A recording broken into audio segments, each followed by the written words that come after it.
bir musulmanda olmadı yazıptır. Şu wagt biri meni okap berdiyse, şoňa nas süresini okap üflesem bolarmy diýipdir.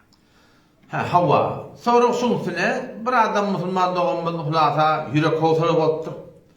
Öňe jady bolamy hadiye.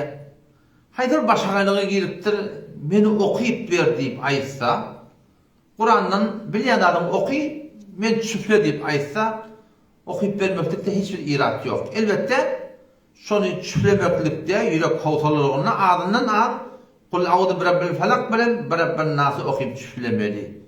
Şon asıl şu Resulullah sallallahu aleyhi ve sellemin ödün jadu edilende, Peygamberimiz jadu edilipdir.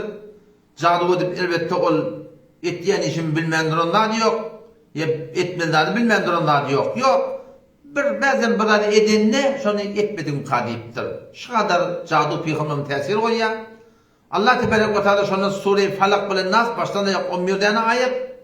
Şonu indirip de Peygamberimizin şol jadunyň açylmaklygyna şol 11 däne aýat, 2 däne Falak bilen Nas sebäp bolupdyr. Oşa taýdan başçaki haqqani ulamalarning bir nusxalary bolýar. Ruqi şer'i diye eştilýän zat, okulýan zat, şu zatlary okyp bermeklikde bir aýyp ýok. Elbette o da okyp berýän adam öýde namazy, dehletli, başardygyna göre bir şeriata göre bolup beren adam bolmaklygy gerekli.